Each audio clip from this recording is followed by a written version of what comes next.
dengan segala kelemahan, kekurangan, dan keterbatasan kita sebagai manusia. Rasa-rasanya kita tidak akan pernah tahu nasib kita. Bahkan 1 menit setelah kita duduk berdua kayak begini. Bahkan esok hari. Bahkan minggu depan. Atau kalau gue mau ngomong ekstrim, jangankan ngomong soal persoalan ini.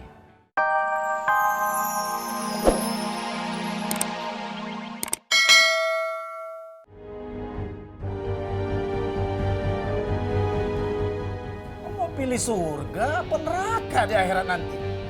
Cara kamu yang salah. Bang, kok main topik aja? Ini musola.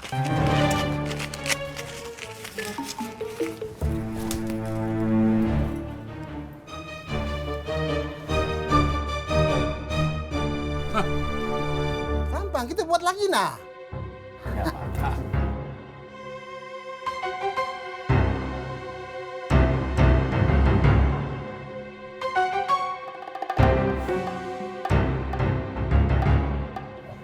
Pada mau sholat, apa belum mau ngapain?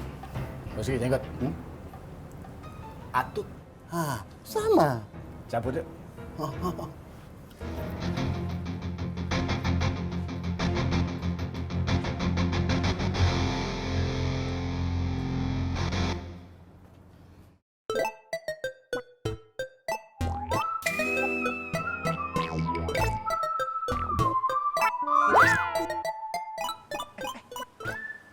Ismet, kenapa lu?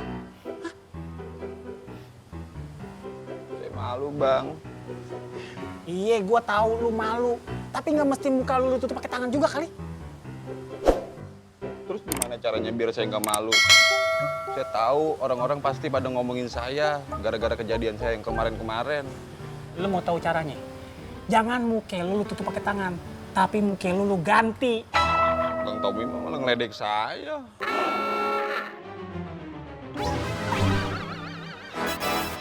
Tommy, apa nih? Lepasin kagak? Matt, lepasin. Matt, lepasin. Matt, lepasin. Saya malu Bang Tommy. Iya, gue tahu lu malu, tapi jangan malu-maluin gue. Ribet amat lu jadi orang. Iya Bang Tommy. Allahu Akbar tuh bocah. Mereka akan segera menikah. Iyo Banawan, Faang sengaja memesan souvenir dengan bule agar sekalian menjahitnya dengan souvenir bule. Ah, bener Wan. Kayaknya Fengki sama Fatin tuh benar-benar serius menuju ke jenjang pernikahan. Dan lebih parahnya lagi, Fengki 1 langkah lebih maju daripada Wan Faruk. Ambo udah setuju. Fengki itu 10, bahkan mungkin 11 setengah lah lebih maju daripada Wan Faruk. Karena souvenir belum jadi. Kalau souvenir sudah jadi mungkin 12 langkah lebih maju daripada Wan Faruk. Ah, kalau itu aneh setuju, Mas. Soalnya Fengki sama Fatin itu menjalankan ini secara rahasia. Wah, gimana? Ya? Dan lebih parahnya lagi, Fatin itu sudah memberitahukan istiqorohnya ke Fengki. Aduh, parah banget ini. Ayo mana? Ambo rasa seperti itu Wan. Wan. Makin runyam saja Bang Poy. Dan nggak semua hal bisa kita prediksi. Bisa kita tebak. Dan kita bisa tahu apa hasilnya di kemudian hari. Dan nggak semua pergesekan bisa kita atasi. Nggak semua konflik kita bisa carikan jalan keluarnya. Iya Bang Poy. Dan dengan segala kelemahan, kekurangan, dan keterbatasan kita sebagai manusia, rasa-rasanya kita tidak akan pernah tahu nasib kita. Bahkan 1 menit setelah kita duduk berdua kayak begini. Bahkan esok hari. Bahkan minggu depan. Atau kalau gue mau ngomong ekstrim, jangankan ngomong soal persoalan ini. Apakah besok lu atau gue masih hidup? Iya Bang Poy. Terima kasih sudah mengingatkan. Itulah Dan.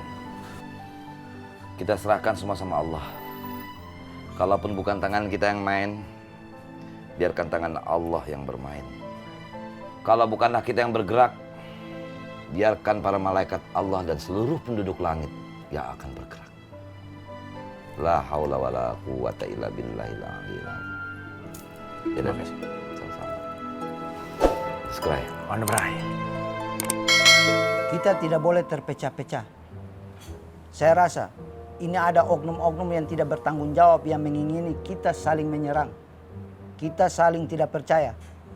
Kita saling bermusuhan supaya kita lemah. Oknum. Siapa oknum itu? Saya belum tahu pasti juga. Bisa Koreng, bisa Gondrong. Atau mereka berdua kerjasama. Tapi saya rasa tidak mungkin. Untuk sementara, kita sebut saja ini oknum. Jadi kamu maunya kita teh bagaimana kumaha tuh? Kita harus kompak. Kita harus kerjasama. Assalamualaikum. Waalaikumsalam. Saya pergi aja. Si Mama Plongo, kau mau kemana? Saya minta Diki datang ke sini. Itu yang tadi saya bilang. Kita bertiga harus kompak. Kita harus kerjasama. Mendingan kalian berdua baikan saja. Kakak Bu bilang apa? Marahan jangan lebih dari 3 hari. Ini belum 3 hari. Si Mama Plongo. Naon deui atuh Kang? Kenapa sampai tunggu 3 hari? Kau ini macam anak kecil saja. Ini masalah sudah selesai. Seharusnya kita cari penyebabnya. Nanti kita lihat siapa yang paling tidak tenang ketika melihat kita bertiga sudah akur. Jangan mau diadu domba. Kasihan Bang Bondan. Sudah banyak masalah itu. Banyak pikiran.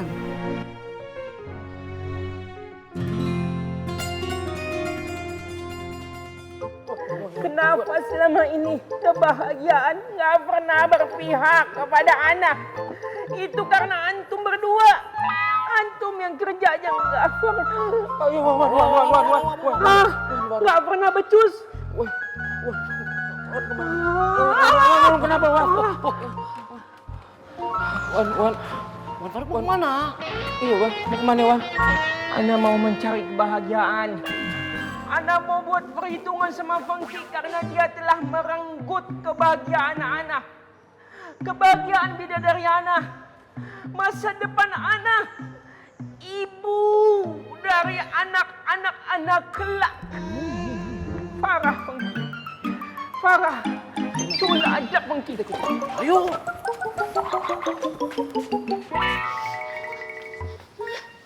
Kemana perginya Ismit ye? Pasti dia bikin ulah yang macam-macam lagi nih. Kenapa sih ujian buat Ifset kagak pernah ada habis-habisnya?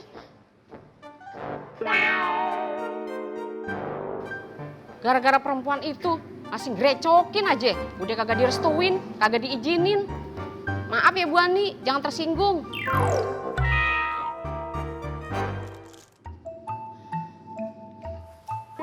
Miss, lihat Ismet nggak? Enggak ngelihat, Mak. Kemana sih nih anak? Selalu aja bikin gue khawatir.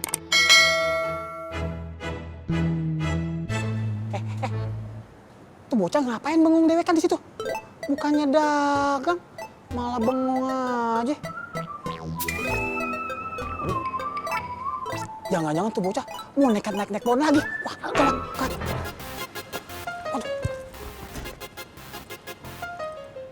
Is. Istighfar lu, Is. Nyebut. Ismet, Bang Tommy. Iya, Ismet. Buruan dah lu istighfar. Istighfar. Astagfirullahaladzim. Kenapa Bang Tommy? Udah, lu gak usah ngelakuin hal-hal yang aneh deh. Saya nggak ngelakuin hal-hal yang aneh Bang Tommy. Ini saya di sini lagi duduk. Udah, mendingan sekarang lu ngedeketin diri lu sama Allah. Jangan ngelamun. Lu kan tahu, setan itu paling demen masuk ke dalam pikiran orang yang kosong dan hati yang kosong. Membuat kita jadi terlena sama lamunan kita. Dan membuat kita makin jauh sama Allah. Nauzubillah min zalik, Met. Udah, lu gak usah ngelakuin hal yang macam-macam deh, yang gak bermanfaat. Lah siapa yang ngelamun Bang Tommy? Saya cuma lagi mikirin Bu Ani. Kira-kira apa yang ada di pikiran Bu Ani tentang saya? Bu Ani masih mau nerima saya apa kagak? Begitu Bang Tommy. Tapi saya malu kalau ketemu sama Bu Ani. Alhamdulillah kalau lu kagak konslet mah. Udah, lu gak usah malu mah.